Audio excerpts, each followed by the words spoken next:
আল্লাহর নামগুলো ধরে যদি দোয়া করেন আল্লাহ ওই দোয়া ফিরায় দেয় না। সুবহানাল্লাহ বলেন। আপনি যদি দোয়ার মধ্যে বলেন ইয়া রহমান, সবাই বলেন ইয়া রহমান, ইয়া রহিম, ইয়া হাইয়্যু, ইয়া কাইয়্যুম, আল্লাহর চমৎকার নামগুলো ধরে ধরে যদি আল্লাহর কাছে ফরিয়াদ করেন, আল্লাহর নামগুলো ডাকেন, আপনার দোয়া মুহূর্তেই কবুল করবে কে? ও আমার গুনাহগার বান্দারা শোনো, জুলুম করেছো, ভুল করেছো, অন্যায় করেছো, আল্লাহর রহমত থেকে নিরাশ হয়ো না। আমরা বিশ্বাসীরা কঠিন কালেও আল্লাহর রহমত থেকে নিরাশ হব না, ঠিক কিনা বলেন? আল্লাহর রহমত থেকে নিরাশ হবেন? ভুল করে ফেলছেন, আরে ভুল তো সবাই করে, পাপ হইছে, আরে পাপ তো সবার আছে, আপনারা সবাই পাপী, সবাই পাপী। যত পাপ হোক, ভুল হোক, অন্যায় হোক, অনুতপ্ত হয়ে তওবা করে ওযু করে জায়নামাজটা বিছিয়ে সেজদা দিয়ে চোখের পানি ছাড়েন। চোখের বেয়ে পড়া পানি আল্লাহর কাছে যে কত প্রিয়। অনুতপ্ত বান্দার চোখের পানির ফোঁটা তার চোখ বেয়ে, নাকের ডগা বেয়ে জমিনে ড্রপ করার আগেই আল্লাহর ওই বান্দার সব গুনাহ মাফ করে দেয়। বিষ্ণু ইসা ইসলাম এভাবে আল্লাহর নামগুলো ধরে ধরে জিকির করতেন, আল্লাহর নাম জপতেন। তিনি বলতেন আসআলুকা বিকুল্লি ইসমিন হুয়া লাক, আল্লাহ তোমার যত নাম আছে সব নামের ওসিলায় তোমার কাছে ফরিয়াদ করি, সব নামের ওসিলায়। আনজালতাহু ফি কিতাবিক, যে নাম তুমি তোমার কিতাবে নাজিল করেছো। আও আল্লামতাহু আহাদাম মিন খালকিক, অথবা তোমার কোন সৃষ্টিকে তোমার নাম তুমি জানিয়েছো। আও ইস্তাসারতা বিহি ফি ইলমিল গায়বি ইনদাক, অথবা গায়েবের জ্ঞানে তুমি তোমার নিজের জন্য ওই নামগুলো সংরক্ষিত রেখে দিয়েছো। সব নামের ওসিলায় তোমার কাছে চাই। সুবহানাল্লাহ পড়েন। তার মানে আল্লাহ তোমার যে নামগুলো আমরা জানি এগুলার ওসিলায়ও চাই, যে নামগুলো আমরা জানি না সেগুলোর ওসিলায়ও চাই। আল্লাহর সব নাম আল্লাহ আমাদেরকে জানায় নাই, কিছু নাম জানিয়েছেন, কিছু নাম তিনি জানান নাই। সুবহানাল্লাহ বলেন। আল্লাহ তাআলা তার কিছু নাম কোরআনে উল্লেখ করেছেন, কিছু নাম স্পেশাল কিছু নবীদেরকে জানিয়েছেন, আর কাউকে জানান নাই। কিছু নাম তিনি কিয়ামতের দিন আমাদের সামনে প্রকাশ করবেন যে এইটাও আমার একটা নাম, এটা তোমরা কেউ জানতা না। সুবহানাল্লাহ, সারপ্রাইজ হিসেবে আল্লাহ তাআলা রেখে দিয়েছেন, কেউ জানে না। কিয়ামতের দিন আল্লাহ তাআলা সেই নামগুলো জানাবেন। আর কিছু নাম আছে সেই নামগুলো আল্লাহ কোরআনেও বলে নাই, কোন নবীরেও জানায় নাই, কিয়ামতের দিনও সারপ্রাইজ হিসেবেও জানাবে না। ওই নামগুলো স্বয়ং খোদ আল্লাহ ছাড়া কেউ জানে না। এজন্য বিশ্বনবী দোয়ার সময় বলতেন, আল্লাহ তোমার যে নামগুলো জানি, যে নামগুলো জানি না, সব নামের বরকতে তোমার দরবারে চাই, সব নামের ওসিলায় তোমার কাছে ফরিয়াদ করি। সুবহানাল্লাহ বলেন। তিনি হলেন দয়াময়, তিনি হলেন মেহেরবান, তিনি হলেন the most gracious, the most merciful.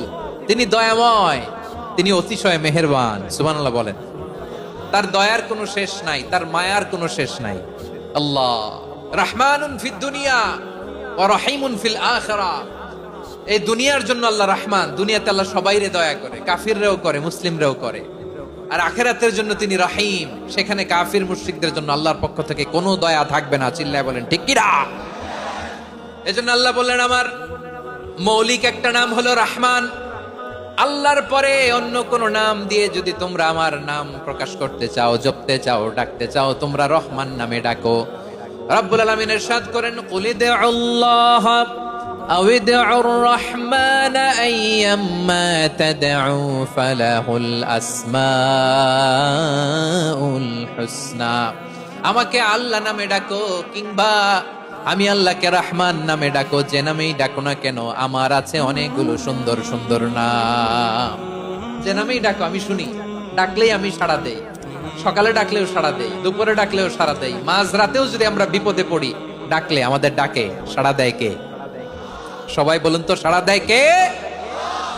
আবার বিশ্বনবী যখন মক্কায় দাওয়াত দিচ্ছিলেন তিনি মাঝে মাঝে আল্লাহর নাম বলছিলেন, মাঝে মাঝে তিনি রহমান নাম বলছিলেন। যখন তিনি বললেন ওয়া ইযা ক্বিলা লাহুমুসজুদু লিররহমানি ক্বালু ওয়া মার রহমান। বিশ্বনবী মক্কায় যখন মক্কার কাফিরদেরকে, কুরাইশদেরকে বলল তোমরা রহমানকে সিজদা দাও, রহমানের ইবাদত করো, রহমানের জন্য সিজদায় লুটিয়ে পড়ো, মক্কাবাসী বলে রহমান আবার কে? রহমান রে তো চিনি না। রহমান কে? আল্লাহ চিনি, রহমান চিনি না। মক্কাবাসী কি বলে? কারে চিনে? আল্লাহরে চিনে। কারে চিনে না? রহমান কে তো চিনি না। রহমান আবার কোত্থেকে আসলো? কে Rahman? Who is this Rahman? যখন তারা বলে রহমান রে চিনি না, আল্লাহর গায়রতে আঘাত লেগেছে। আল্লাহ বলে রহমান রে চিনো না? না, তাদেরকে চিনানোর জন্য আল্লাহ ৭৮ আয়াত বিশিষ্ট আর রহমান নামে কোরআনে একটা সূরা নাজিল করেছেন। যখন মক্কার কুরাইশরা বলে আল্লাহ চিনি রহমান চিনি না, আল্লাহ বলে রহমান রে চিনো না, তাহলে চিনে নাও রহমান নামে তিনি ৭৮ আয়াত বিশিষ্ট কালামুল্লাহ মাজিদে একটা গোটা সূরাই নাজিল করে দিয়েছেন। তিনি নাজিল করলেন আর রহমানু আল্লামাল কুরআনা খালাকাল ইনসানা আল্লামাহুল বায়ান। দয়াময় রহমান শেখালেন কোরআন, বানালেন ইনসান শেখালেন বায়ান। দয়াময় রহমান শেখালেন কোরআন, বানালেন ইনসান শেখালেন বায়ান।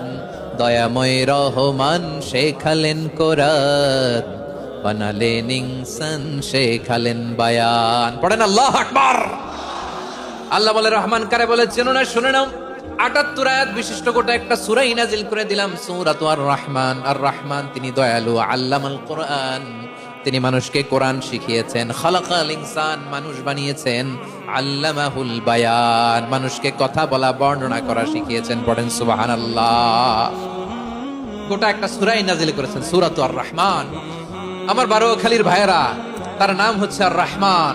আর রাহিম মানে দয়াময়, মেহেরবান। তার দয়া যে কত বেশি আপনি কল্পনাও করতে পারবেন না, আপনি কল্পনাতেও আনতে পারবেন না তার দয়া কত বেশি। বিশ্বনবী সাল্লাল্লাহু আলাইহি ওয়াসাল্লাম ফরমান, লাম্মা কাদাল্লাহুল খালকা কাতাবা ইনদাহু ফাওকা আরশিহি। আল্লাহ যখন মহাবিশ্বের সব সৃষ্টি করে সারলেন, তিনি আরশের উপরে লিখলেন সাবাকাত রাহমাতি গাদাবি।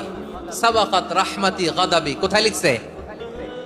আরশের উপরে। আওয়াজ করে বলেন তো কোথায় লিখেছে? আরশের উপরে আল্লাহ লিখলেন সাবাকাত রাহমাতি গাদাবি। এর মানে হলো আমার দয়ার কাছে, আমার ভালোবাসার কাছে আমার ক্রোধ পরাজয় বরণ করেছে। আমার দয়ার কাছে আমার রাগ কিংবা ক্রোধ পরাজয় বরণ করেছে। মানে আমি আল্লাহর দয়া আছে, আবার আমি আল্লাহর ক্রোধ বা রাগ আছে, কিন্তু আমি আল্লাহর রাগের চেয়ে দয়া বেশি। আওয়াজ করে বলেন আল্লাহর রাগ বেশি না দয়া বেশি? আল্লাহর যদি রাগ থাকতো আমরা বাঁচতে পারতাম? যে পরিমাণে আকাম খুকাম আমরা করি, অপকর্ম করি, অন্যায় করি, জুলুম করে জুলুমের আড্ডাখানা বানিয়ে রেখেছি গোটা দুনিয়াকে, আল্লাহ যদি মুহূর্তে মুহূর্তে রেগে যেতেন আমরা বাঁচতে পারতাম? মহাবিশ্ব সৃষ্টির পরেই তিনি আরশের উপরে লিখেছেন সাবাকাত রাহমাতি গাদাবি, মানে আমি আমার দয়ার কাছে আমি আল্লাহর ক্রোধ, রাগ, ক্ষোভ এটা পরাজিত হয়েছে। সুবহানাল্লাহ বলেন। আবার বিষ্ণু বললেন জাআলাল্লাহুর রাহমাতা মিয়াতা জুজ। আল্লাহ দয়ার ভালোবাসাকে 100 টুকরা করলেন।